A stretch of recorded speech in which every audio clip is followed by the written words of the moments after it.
very good evening and welcome to the news tonight here on Rajya Sabha TV. I'm Tracy Shilshi and in the next 30 minutes I'll be taking you through the day's top stories. Let's start with the headlines. Confrontation between ruling party and opposition intensifies in both houses. Parliament witnesses several adjournments for the third day in a row.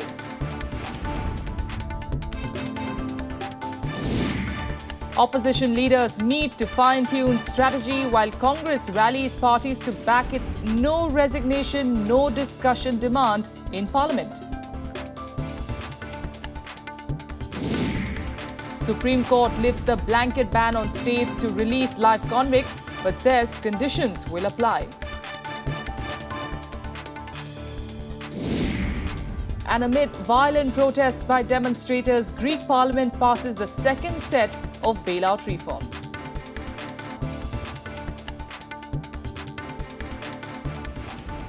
For the third straight day, Rajya Sabha witnessed several adjournments as confrontation between ruling and opposition sides intensified.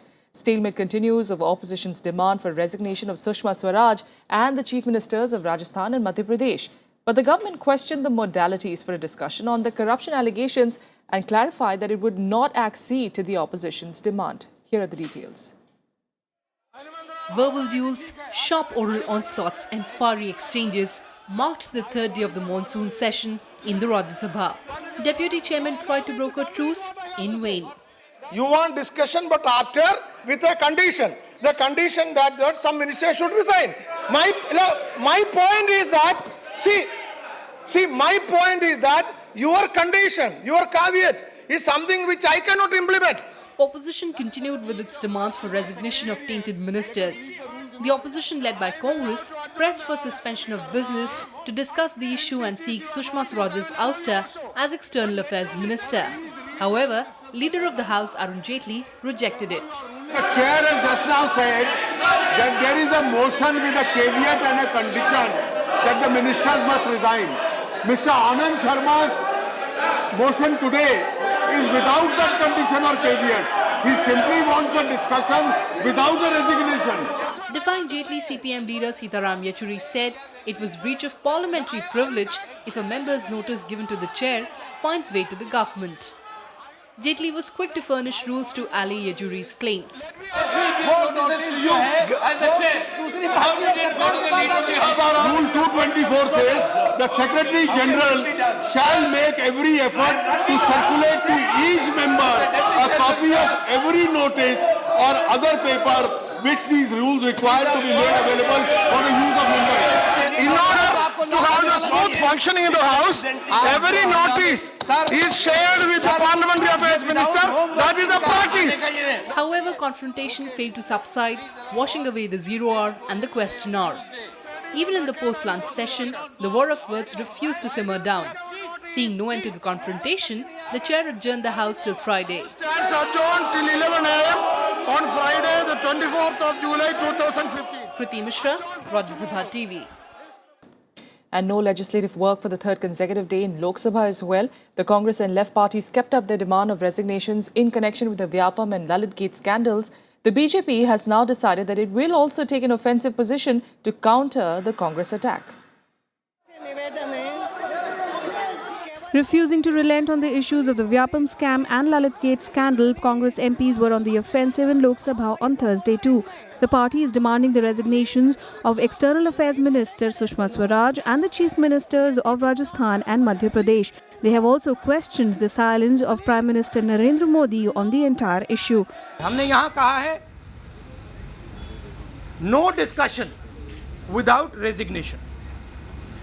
Sushma ji ने एक criminal act किया है, उनके परिवार का business है इनके साथ, तो ये हम सवाल उठा रहे हैं, मोदी जी को रिस्पांस देना है. The BJP has also made plans to counter the Congress. Sources say the Prime Minister has asked party MPs to openly attack the Congress party. On Thursday, BJP MPs entered the House carrying anti-Congress placards. उन्होंने योजना बना के योजना पूर्व सदन को disturb करने के लिए उन्होंने प्रयास कर रहे और भी वो जिस तरह का व्यवहार कर रहे, अनुचित व्यवहार कर रहे, मेरे ख्याल से कांग्रेस पार्टी अपना स्टैंड के बारे में दोबारा विचार करना चाहिए, विचार करके सदन में वापस आना चाहिए. The Congress and left parties also gave an adjournment motion as they want a discussion on the scams before any other legislative business is conducted. It is clear now that the Parliament logjam is unlikely to end anytime soon. Shyam Sundar's report for Rajya Sabha TV. And the standoff between government and opposition in Parliament is likely to continue in coming days. Congress is rallying other opposition parties to back its no resignation, no discussion strategy over Lalit Gate and Vyapam scam controversies. Congress leaders, in fact, held a meeting with leaders from opposition today to fine-tune the strategy during the session. In a bid to strengthen the unity in opposition ranks, Congress Vice President Rahul Gandhi and the party's leader in Lok Sabha Mallikarjun Kharge met other opposition leaders on Thursday. NCP's Tariq Anwar, JMM's Vijay Hansdak and Aam Aadmi Party's Bhagwant Mann attended the meeting initiated by the Congress. They went into a huddle just before the day's proceedings began. The result was evident soon, with the opposition staying adamant on its demand for resignations in the Lalit Gate and Vyapam scams, leading to adjournments in both houses. No discussion without resignation.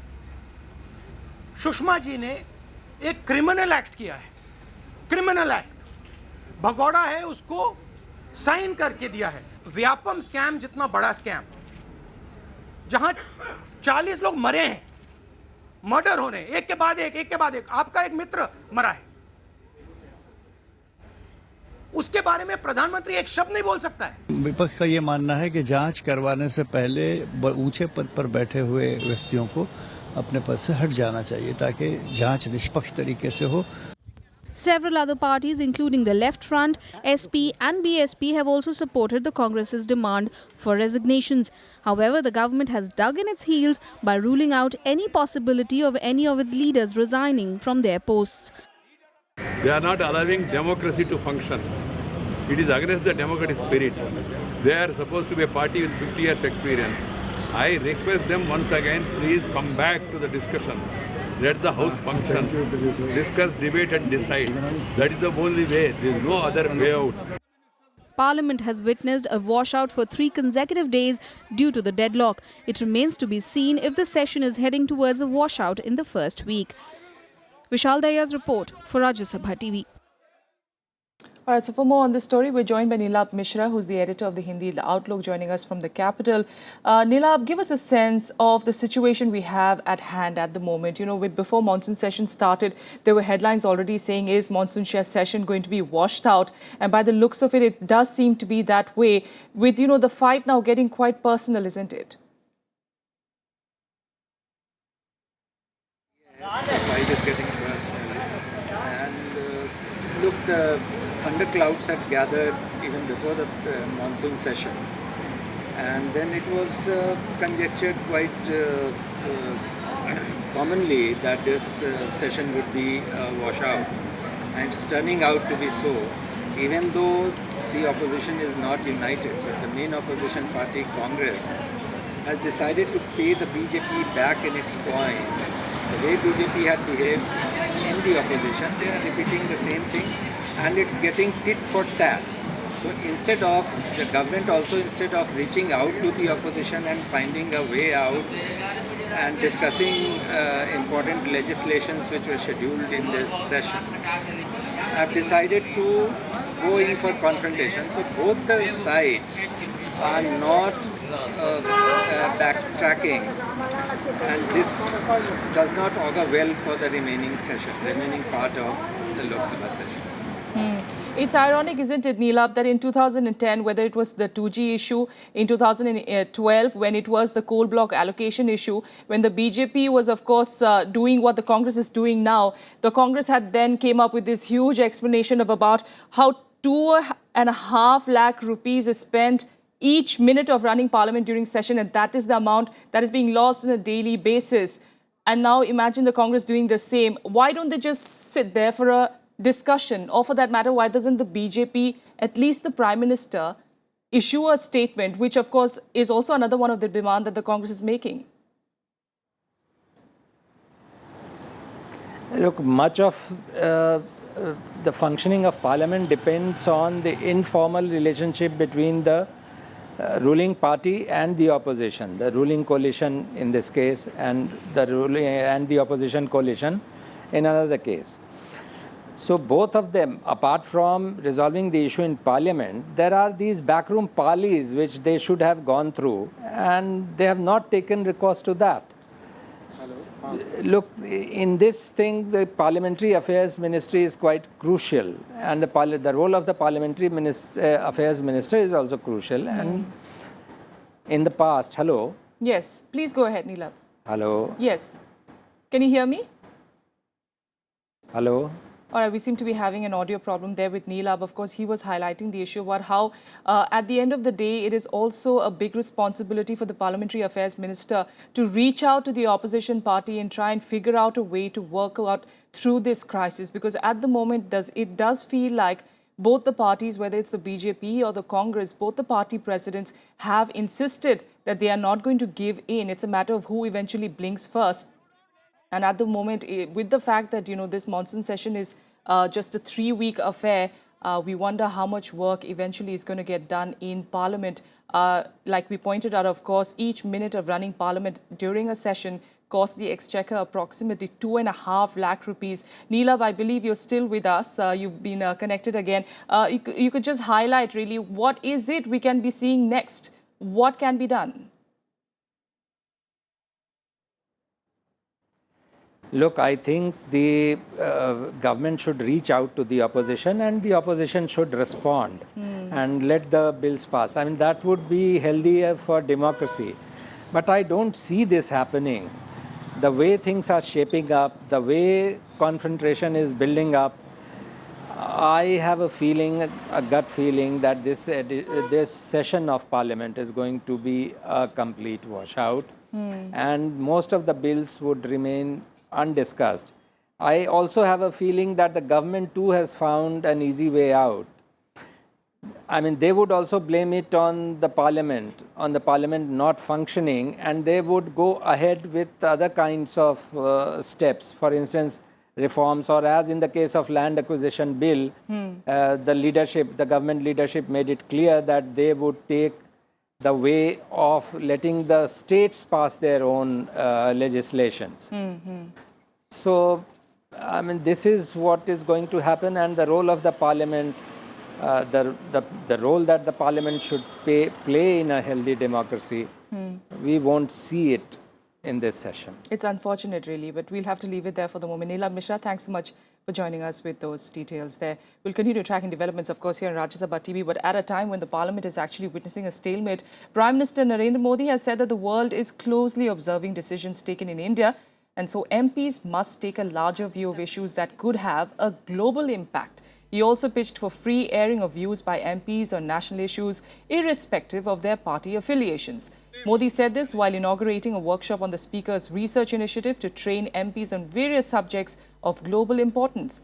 The Prime Minister said that both aspects of regional considerations and global dimension should be considered while taking decisions as the world becomes globalized. His comments assume significance in the backdrop of the deadlock in Parliament. आज हम कोई भी काम अलग थलग रह करके, अकेले रह करके नहीं कर सकते हैं। वैश्विक परिवेश में ही होना है, और तब जाकर के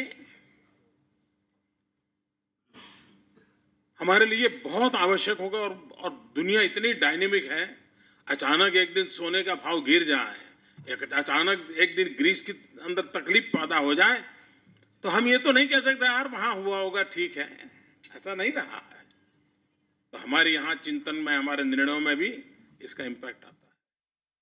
And with that, a quick break here, but still ahead, Delhi Chief Minister Arvind Kejriwal writes a scathing letter to LG Najeeb Jung. Details of that ahead.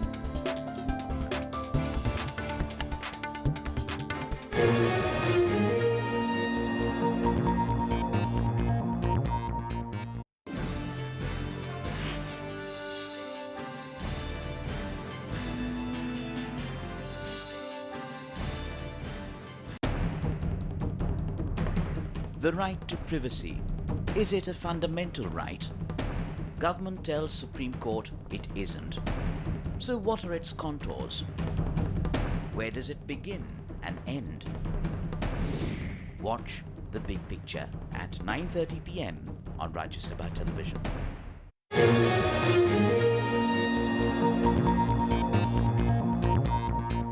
back. You're watching the news tonight. Now, the Supreme Court has restored the right of state governments to release life convicts, but with riders. The discretion is back with the states after over a year.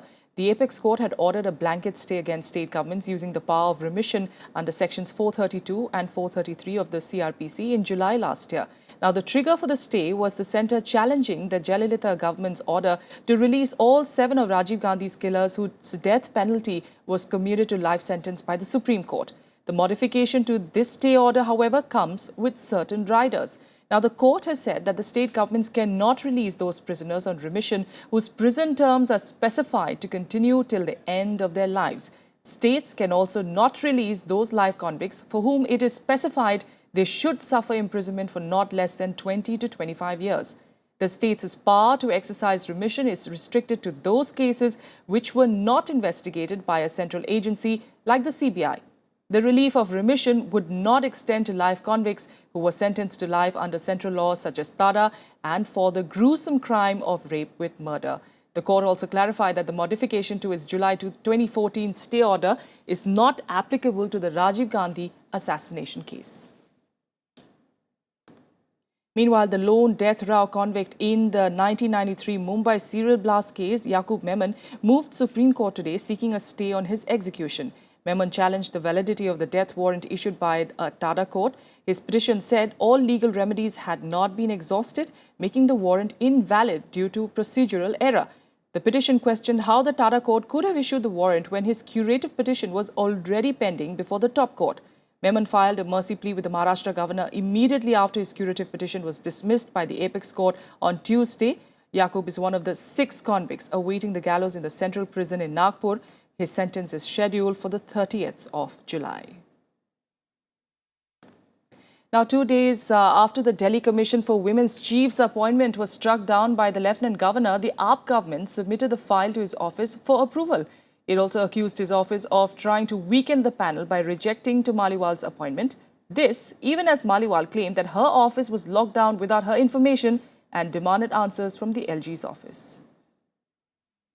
A fresh round of confrontation between the LG's office and the Aam Aadmi Party government in Delhi. Delhi Commission of Women Chief Swati Maliwal found her office locked down on Thursday. Even the nameplate was removed. She claimed all her files were taken away. Maliwal claimed that Lieutenant Governor Najib Jang's office communicated to her office that she should not come to work from Thursday. नहीं officially मुझे कुछ नहीं, मेरे पास कोई communication नहीं है, लेकिन DCW के सीनियर मोस्ट ऑफिसर ने मुझे फ़ोन करके ये बताया था कि भाई एलजी ने उनको फ़ोन करके ये बोला है कि मुझे हिदायत दे दी जाए कि भाई किसी भी फाइल पे साइन नहीं करना है और सारी फाइल्स वापस ले ली जाएं। और उसी के बाद जब वहाँ पे कल गए तो वहाँ पे तो सारा पूरा का पूरा कमीशन में हमारे सारे नेम प्लेट्स हट गए। तो अब इसको हम क्या कहें, मतलब हमें काम क्यों नहीं करने दिया जा रहा, मैं ये जानना चाहती हूँ। Jang's office denied her claim, saying the LG was upset over such baseless allegations. Meanwhile, the Aam Aadmi Party government continued its attack on the LG's office, accusing it of conspiring to weaken the DCW panel. After a meeting with the LG, Deputy Chief Minister Manish Sisodia said the government sent the file relating to Maliwal's appointment for clearance to him as they did not want to escalate the matter. संविधान के हिसाब से जरूरी नहीं है, संविधान में कहीं नहीं लिखा हुआ कि ये फाइल वहां जानी चाहिए, पर हमारे लिए जैसा मैंने कहा दिल्ली की सुरक्षा, दिल्ली में महिलाओं की सुरक्षा का मुद्दा, दिल्ली में महिलाओं के मुद्दे पे काम करना, डीसीडब्ल्यू उस पे काम करे, ये महत्वपूर्ण है, इसलिए हमने कहा ठीक है भेज देते हैं, इसमें हमें कोई दिक्कत नहीं। In a letter to the LG, Chief Minister Arvind Kejriwal questioned how could one person call himself the government, referring to LG's assertion that government meant his office in Delhi. Maliwal's appointment is the latest incident of the power tussle between the LG and the AAP government over jurisdiction in the capital. Bureau Report, Rajya Sabha TV. And now let's get you some quick updates from across the country in Nationwide. Congress Vice President Rahul Gandhi addressed a rally in Tiruchirappalli during his visit to Tamil Nadu today. The rally was organized as part of the birth celebrations of former Tamil Nadu CM K. Kamaraj. Apart from recalling the legacy of the Congress leader, Rahul Gandhi aggressively attacked the opposition for showing insensitivity towards people's concerns and assured his party's support towards farmers, Dalits, minorities and the poor. During his visit, Rahul will also meet farmers of the state. The Haryana government expanded its cabinet for the first time in 9 months today. Chief Minister Manohar Lal Khattar inducted Israna MLA Kishan Lal Pawar, Bhiwani MLA Ghanshyam Saraf and Narayangarh MLA Naib Saini in his Council of Ministers. With the induction, the Khattar government will now have 13 ministers, including the Chief Minister. A Delhi court today granted bail to former Law Minister Jitendra Singh Tomar, who was arrested for allegedly faking his educational degrees. The court imposed several conditions for bail, including a ban on travel outside Delhi without prior permission from the court and joining the investigation as and when required. Environmentalist Dr. R.K. Pachauri, accused of sexually harassing a junior colleague, was removed as the head of the environment think tank TERI today. Pachauri was granted anticipatory bail in March this year after a case was registered against him in February. Pachauri has denied all allegations. All right, international news now. And EU creditors will soon start negotiations on Greece's €86 billion package as the Greek parliament passed the second set of bailout reforms. Prime Minister Alexis Tsipras once again faced opposition on the floor of the House from his own party as more than 30 MPs voted against it. Violent demonstrations were also held outside the parliament. Here's a report. Εψήφισαν συνολικά 298 βουλευτές. Επί της αρχής του σχεδίου νόμου, ναι, εψήφισαν 230 βουλευτές. Greece is a step closer to negotiation talks as the second set of reforms passed a floor test in the parliament, but not without opposition from the ruling Syriza party. However, this time the opposition was less against Tsipras as only 30 MPs voted against the suggestions. Σήμερα παγιώνεται ένα ρήγμα, μία διαφορά, παγιώνεται σε κάθε περίπτωση και χρειάζεται ο πρόεδρος, η ηγεσία να το αντιμετωπίσει με μία... Tsipras ruled out speculation of a snap vote as he assured he would not abandon his post voluntarily. He also pledged the government will never allow banks to seize primary residences of Greeks as Parliament prepares to vote on a bill that toughens rules on foreclosures. Δεν θα γίνουμε ούτε δειλοί, ούτε ριψάσπιδες, ούτε απολογητές χαμένων αγώνων. Γιατί χαμένοι αγώνες είναι μονάχα οι αγώνες που δεν δόθηκαν ποτέ. Οι αγώνες που έχουμε μπροστά μας θα δοθούν με την ίδια μαχητικότητα, την ίδια πίστη στις δυνάμεις μας, την ίδια αξιοπρέπεια και θα είναι αγώνες που θα κερδιθούν.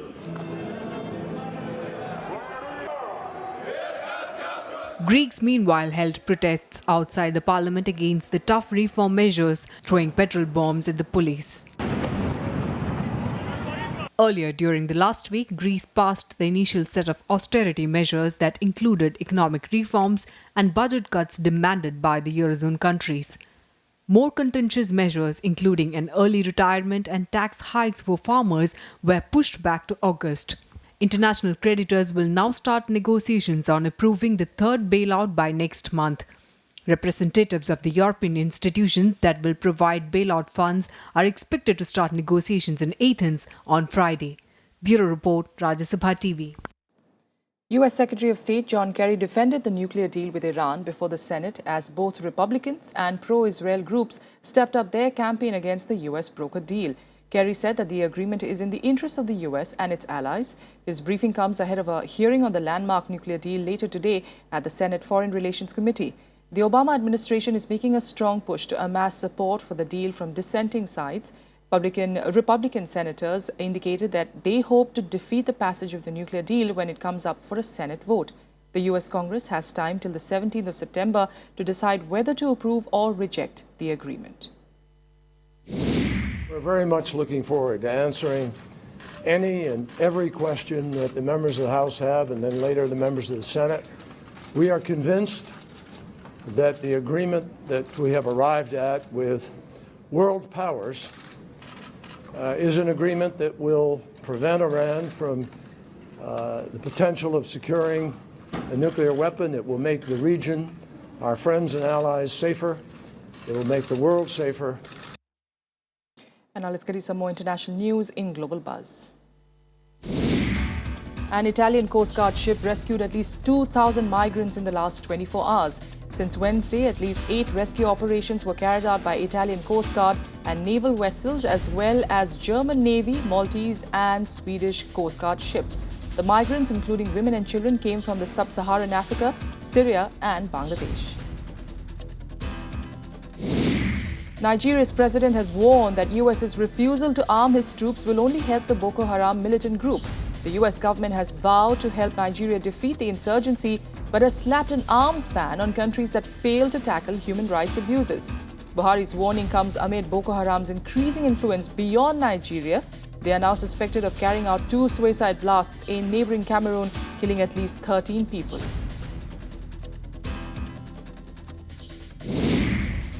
A new 3-member team of astronauts from the US, Japan and Russia successfully arrived at the International Space Station.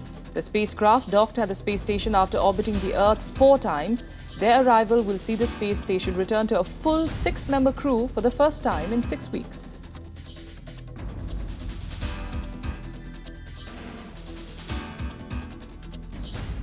All right, turning focus to sports. And in cricket, leg spinner Amit Mishra is part of the 15-member Indian team for next month's 3-match series in Sri Lanka after a gap of 4 years.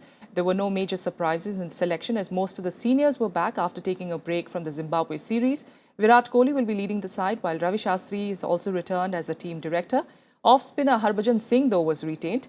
Injury to fellow leg spinner Karan Sharma and the spin-conducive nature of Lankan pitches combined to facilitate Mishra's recall. Mishra had played his last test against England at the Oval 4 years ago. So let's take a look at how the team will now look. Specialist batsmen Virat Kohli, Shikhar Dhawan, Murli Vijay, KL Rahul, Cheteshwar Pujara and Ajinkya Rahane with Rohit Sharma in. Riddhiman Saha is the lone wicket keeper. The 3 spinners are Harbhajan Singh, R. Ashwin and Amit Sharma, while the 4 pacers who made the cut are Umesh Yadav, Ishant Sharma and Bhuvneshwar Kumar and Varun Aaron. Amit Mishra was always been part of our thinking, and now looking at the conditions, we have picked him for this Sri Lanka tour. We all selectors are very happy the way Harbhajan has come back, and now we want that the spin attack, which consists of Harbhajan, Ashwin and Amit Mishra, to deliver. And now let's get you some more sports updates in Sports Beat. Pakistan defeated Sri Lanka by 7 wickets to win the bilateral ODI series. Ahmed Shehzad and Mohammad Hafiz scored half-centuries to guide Pakistan to an unassailable 3-1 lead in the 5-match series. Batting first, Sri Lanka made 256 for 9 in 50 overs, a target that Pakistan chased down with more than 9 overs to spare. A New York Red Bulls team made up of mostly 3rd division players recorded a stunning win over the EPL champions Chelsea. They scored 4 second-half goals in their 4-2 victory on Wednesday night. Sean Davis scored twice, while Franklin Castellano scored 1. Bayern Munich has roped in Chilean striker Arturo Vidal from Juventus. Vidal moved to Juventus from Leverkusen in 2011 and made a total of 124 Serie A appearances, scoring 35 goals. He also played a key role in Chile's first ever Copa America title this year. News Tonight. Join us again tomorrow from the entire team here. Good night.